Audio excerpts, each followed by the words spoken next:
At the will reading, my mother handed my sister $30 million like it was a simple courtesy. I received nothing. No envelope. No check. Not even a glance. She looked straight at me and said, "This is final."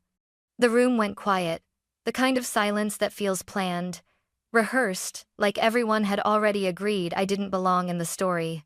I didn't argue. I didn't cry. I stayed silent. Because when you grow up being overlooked, you learn that silence can make people careless. My sister smiled across the table, already counting money that wasn't even in her account yet. My father avoided my eyes. My mother folded her hands, calm and satisfied, as if she had just closed a chapter. Then the lawyer stood up. He didn't look at my sister. He didn't look at the money. He looked at my mother and said there was one sealed document my grandfather ordered him to read only if I was present. That was the moment everything changed. My name is Hannah Miller, and I was 31 years old when my family decided, in a single room, that I was worth nothing on paper. The conference room was cold in that quiet, professional way lawyers seem to prefer. A long wooden table, bottled water, no one touched. A city skyline framed neatly through the window, as if reminding us that life outside this room would go on no matter what happened inside it. My sister Emily sat across from me, perfectly relaxed, legs crossed, her phone face down on the table like she didn't need it anymore. My mother, Linda, sat beside her, back straight, chin lifted, wearing the same composed smile she used at charity events. My father, Richard, chose the seat farthest from me. The lawyer, Michael Brooks, cleared his throat. "We'll begin with the primary distributions," he said, opening a thick folder. Before he could continue, my mother leaned forward. "There's no need to drag this out," she said smoothly. "My daughter Emily will be receiving $30 million from my father's estate." Emily let out a small, controlled breath, pretending she was surprised. The room filled with murmured congratulations, soft laughter, the sound of a happy ending being rehearsed. Then Michael paused. "And Hannah," he began. "She gets nothing," my mother interrupted, turning to me. "Your grandfather made his wishes very clear. You chose your own path. This is final." Her words landed calmly, precisely like they'd been practiced. I felt my pulse slow instead of spike. No shock, no disbelief, just recognition. This was the moment everything I'd lived through finally had a number attached to it. 0. Emily glanced at me, a quick look that was half pity, half victory. My father stared at the table, as if the wood grain suddenly required his full attention. Michael hesitated. Just for a second. I noticed it because my mother did too. "Is there a problem?" she asked. Michael closed the folder. "There may be," he said quietly. And for the first time that morning, my mother's smile slipped. For a few seconds after Michael spoke, no one moved. It was the kind of pause that stretches longer than it should, heavy and uncomfortable, like the air itself was waiting for permission to circulate again. My mother was the first to recover. "There is no problem," she said. Her tone clipped, professional, the voice she used when she wanted a conversation to end on her terms. "We have already handled everything that matters. Let's not turn this into a performance." She turned toward me slowly, deliberately, as if offering me one last chance to embarrass myself. "Well?" she asked. "Do you have something to say, Hannah?" All eyes shifted to me. This was the moment they expected tears, or anger, or a shaky speech about fairness and family. My mother had always believed emotions were weaknesses you could use against someone if you waited long enough. I gave her none of it. "I'm here to listen," I said quietly. "That's all." Emily frowned. "You're being dramatic," she said, forcing a small laugh. "This is already uncomfortable. Just say whatever you're going to say." "I don't need to," I replied. That was when I noticed it, the subtle change in the room. My father stopped tapping his fingers. Emily shifted in her chair, her knee bouncing once before she stilled it. My mother's eyes narrowed, just a fraction. Silence made them nervous. Michael cleared his throat again, but this time he didn't open the folder in front of him. Instead, he closed it carefully, as if setting something aside. "Mrs. Miller," he said, looking directly at my mother, "your father left instructions that supersede the documents you're referencing." Linda's smile hardened. "My father was old," she said. "He signed papers he didn't fully understand. That happens." Michael nodded once, acknowledging the statement without agreeing. Which is why these instructions were documented, reviewed, and sealed under legal supervision. It means to dated not paired. In that it not paired for things. He bent down and opened his briefcase. The sound of the zipper felt unnaturally loud. When he placed the envelope on the table, it wasn't dramatic. No flourish. Just a thick, cream-colored package, sealed and labeled in neat, familiar handwriting. I recognized it instantly. My grandfather's. Emily leaned forward. Why have we never seen that before? Because, Michael said evenly, you were never meant to. My mother pushed back her chair and stood up. This is inappropriate, she said sharply. There is no second document. If there were, I would know about it. Michael didn't look at her. This document, he continued, was sealed at your father's request. It was to be opened only if all immediate family members were present. He paused. And only if Hannah was in the room. The color drained from my mother's face. For the first time since I'd walked in, she looked uncertain, not angry, not offended, but caught off guard. I stayed silent, and that silence, I realized, was doing more damage than any argument ever could. My mother took a step toward the table, palms pressed flat against the wood as if she could physically stop what was about to happen. This is unnecessary, she said, her voice rising just enough to betray the calm she was trying to project. My father trusted me. Whatever that is, it's outdated, irrelevant, or misunderstood. Michael didn't respond right away. He picked up the envelope slowly, giving everyone a clear look at the seal, the signature, the date written in my grandfather's careful handwriting. It's neither outdated nor misunderstood, he said. It was prepared less than 8 months before his passing, reviewed by independent counsel, and signed with medical clearance. Emily shook her head. That doesn't make sense, she muttered. Grandpa barely talked business anymore. I felt something tighten in my chest, not anger, but clarity. He talked business with me. He just didn't do it where they could hear. Michael broke the seal. The sound was soft, almost polite, but it landed like a crack of thunder in the room. To my granddaughter, Hannah Miller, he read. I leave full controlling interest in North Shore Capital Group, including all subsidiaries, accounts, and assets held solely in my name. My sister's breath hitched. What is that? She asked, too quickly. Michael looked up. A private investment firm your grandfather built, quietly over the last decade. My father finally spoke. That's impossible, he said. Dad didn't have time for something like that. He made time, Michael replied. And he made sure it was separate from family accounts. The words kept coming. This firm currently oversees logistics software investments, regional distribution contracts, and real estate holdings. Its valuation exceeds the amount distributed today. Silence slammed down hard.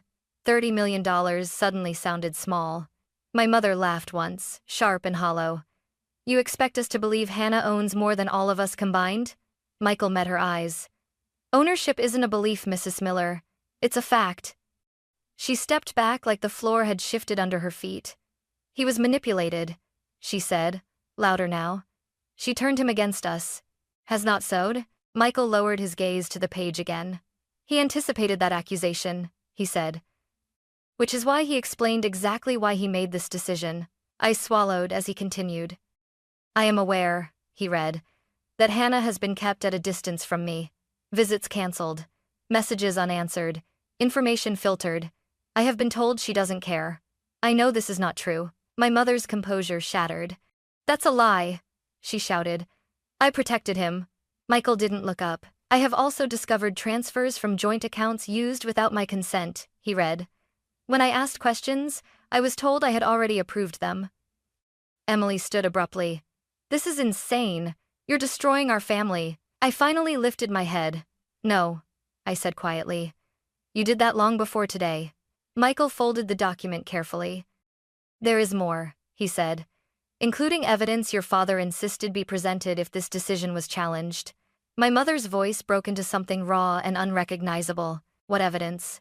Michael reached into his briefcase again and placed a small black drive on the table. A recorded statement, he said, in his own words. That was the moment my mother stopped arguing and started to panic. No one tried to stop Michael when he reached for the small black drive. My mother had been shouting only seconds earlier, But now she stood frozen, her mouth slightly open, as if the words had finally abandoned her. "You're not playing that," she said, her voice thin, strained. "You can't just ambush us with some recording." Michael looked at her calmly. "Your father requested that this be shown if his decisions were questioned. On the ready market." My father shifted in his chair. "This is unnecessary," he muttered. "Dad had good days and bad days. Everyone knows that." Michael didn't argue. He simply turned to the assistant seated at the end of the table. A laptop appeared. The drive was plugged in. The screen flickered to life. My grandfather filled the frame. He looked older than I remembered, thinner, but his eyes were clear-focused in a way I hadn't seen in years. He sat upright, hands folded, wearing a pressed shirt like he was attending a meeting, not recording his final words. "My name is Robert Miller," he said evenly, "and I am here to explain why I changed my will." My mother's hand flew to her mouth. "I am not confused," he continued. "I am not being pressured. I know exactly what I am doing." My father let out a sharp breath, shaking his head. "This is unbelievable." On the screen, my grandfather leaned forward slightly. "I have watched money leave my accounts without my approval," he said. "When I asked about it, I was told I had already agreed. I had not." Emily's face drained of color. "I have also watched my relationship with Hannah be managed for me," he went on. "Calls redirected, messages unanswered, visits canceled under the excuse of protecting my health." My chest tightened. Every memory rose at once, the ignored texts, the holidays I was told not to come, the silence that never made sense until now. My mother slammed her hand on the table. "Turn this off," she shouted. He was upset. He didn't understand what he was saying. Michael didn't move. On the screen, my grandfather's voice hardened. "I understand more than they think," he said. "And I understand who listens." He paused, then softened. "Hannah listens. She asks questions. She builds instead of taking. She never once treated me like an inconvenience." I felt my eyes burn, but I didn't look away. "That is why North Shore Capital Group belongs to her," he said. "Every share, every account." The room was silent, except for the low hum of the laptop. My mother's composure finally cracked. "This is not fair," she screamed. "After everything we did for him." My grandfather's face filled the screen one last time. "If you are watching this," he said, "it means you are trying to take what does not belong to you." The video ended. No one spoke. And for the first time in my life, the truth didn't whisper. It stood up and demanded to be heard. The screen went dark, but the silence didn't lift. It pressed down on the room, heavy and final. My mother was breathing fast now, short, shallow breaths like she was trying to outrun what had already caught her. My father stared at the blank laptop, his fingers tapping against the table in a rhythm that didn't make sense anymore. "This doesn't prove anything," he said at last, though his voice lacked conviction. "People say things when they're emotional." Michael closed the laptop gently, as if giving my grandfather the dignity of a proper goodbye. "The recording is dated, time-stamped, and accompanied by a medical evaluation confirming full capacity," he said. "But that isn't all." My mother snapped her head up. "Of course it isn't," she said bitterly. "You wouldn't stop at humiliating us." "This isn't about humiliation," Michael replied. "It's about documentation." He slid a thin stack of papers across the table. "Bank statements, transfer records, authorization logs. I petitioned the court for a forensic review of the joint accounts after your father raised concerns," Michael continued. "These documents show repeated transfers made under power of attorney for expenses unrelated to his care." Emily leaned forward, clutching the edge of the table. "That money paid for family things." Michael didn't look at her. "Luxury travel, vehicle leases, personal branding expenses." My mother's voice rose again. "We took care of him. We sacrificed." "And the court will consider that," Michael said evenly. "But it will also consider timing, frequency, and consent." He turned to me for the first time since the video ended. "Hannah, your grandfather anticipated a challenge. He authorized me to file the sealed document immediately if his intent was questioned." My heart thudded. "What happens now?" I asked. Michael's answer was calm, professional, and devastating. "The court will recognize your controlling interest in North Shore Capital Group. If the will is contested, these records become public." Emily's grip tightened. Public? Michael nodded. Yes, including the transfers, the recording, and the medical evaluations. My mother sank back into her chair as if her legs had finally given out. For the first time, she wasn't arguing. She wasn't commanding. She was calculating. And I realized then that this wasn't about love or betrayal anymore. It was about evidence. And evidence doesn't care who raised you. It only cares about what can be proven. They didn't contest the will. Not officially. Not publicly. Michael filed the sealed document the following week, along with the recording, the medical clearance, and the preliminary financial review. Once the paperwork moved out of that conference room and into the court system, the confidence my parents had lived on for decades began to evaporate. What followed wasn't dramatic. There were no shouting matches, no final confrontations, just consequences. A forensic accountant was appointed to complete the audit my grandfather had requested before he died. Line by line, year by year, the story my parents had controlled so carefully was translated into numbers that didn't lie. Expenses justified as family needs. Transfers labeled as temporary. Authorizations claimed but never documented. The truth didn't explode. It accumulated. Emily stopped posting online almost overnight. The trips disappeared first, then the partnerships. Brands that had once called her daily went quiet, then distant, then unreachable. Her carefully curated life didn't collapse in a single moment, it simply stopped being funded. My parents sold the house within 3 months. The one with the perfect lawn and the holiday photos staged on the front steps. The one my mother liked to call our legacy. They downsized quietly, far from the city where people had started to ask uncomfortable questions. They didn't call me. Not to apologize, not to explain, not even to argue. And for the first time, their silence wasn't something done to me. It was something I chose to accept. I signed the final documents alone, no family witnesses. Just Michael, a clerk, and the steady weight of a pen in my hand. When I finished, Michael nodded once. "They have no legal claim to your assets," he said. "Not now. Not ever." I felt something loosen in my chest, not relief exactly, but clarity. I wasn't walking away from my family. I was walking forward without them. I moved west 2 months later. Not to disappear, and not to start over from nothing, but to start over on my own terms. Seattle felt right. Far enough to breathe, close enough to work. North Shore Capital Group already had a small office there, a handful of people who had been quietly doing real work long before my family ever knew the company existed. The first week, no one treated me like an inheritance. They treated me like a responsibility. There were spreadsheets to review, contracts to understand, partners who wanted to know whether I was serious or just another name on a document. I welcomed that. For the first time in my life, I wasn't being evaluated on how well I fit a family image, but on whether I paid attention, asked the right questions, and followed through. And I did. We didn't chase flash.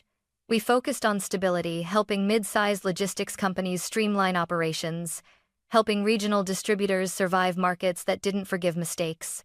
I remembered my grandfather's voice every time we made a decision. Build something useful, something that lasts. I set up a small scholarship fund in his name, quietly, without announcements or press releases. Just opportunities for students who reminded me a little too much of myself, curious, overlooked, and underestimated. Emily emailed me once during that first year. No accusations, no demands, just a few paragraphs admitting she didn't know who she was without the attention, without the money smoothing everything over. I didn't answer right away. When I finally did, I kept it simple. Kind but firm. We weren't enemies, but we weren't close either. Not yet. As for my parents, they faded into distance and rumor. A different state. A smaller life. No more control. And strangely, that was enough. Because the life I was building no longer required their permission to exist. For a long time, I thought the hardest part of my life was being ignored. Growing up as the daughter who didn't fit the picture, the one who didn't perform well on cue or reflect the image my parents wanted to present, I believed that if I just worked harder, stayed quieter, or proved myself more clearly, they would eventually see me. I was wrong. Some people don't overlook you because you lack value. They overlook you because acknowledging your value would threaten the story they've built about themselves. What my grandfather gave me wasn't just a company or financial security. He gave me perspective. He showed me that being quiet doesn't mean being powerless, and that patience can be a form of strength when it's paired with preparation. I learned that family isn't defined by who controls the table when decisions are made. It's defined by who protects your future when you're not in the room. I also learned something harder. You don't have to stay in spaces where your worth is constantly debated. You're allowed to leave. You're allowed to build something new with people who don't need to be convinced you matter. If you've ever been the person who was dismissed, underestimated, or quietly written out, remember this. Your value doesn't disappear just because someone refuses to acknowledge it. Sometimes the most powerful thing you can do isn't to speak louder. It's to step forward, calm, prepared, and unafraid when the truth finally has room to stand.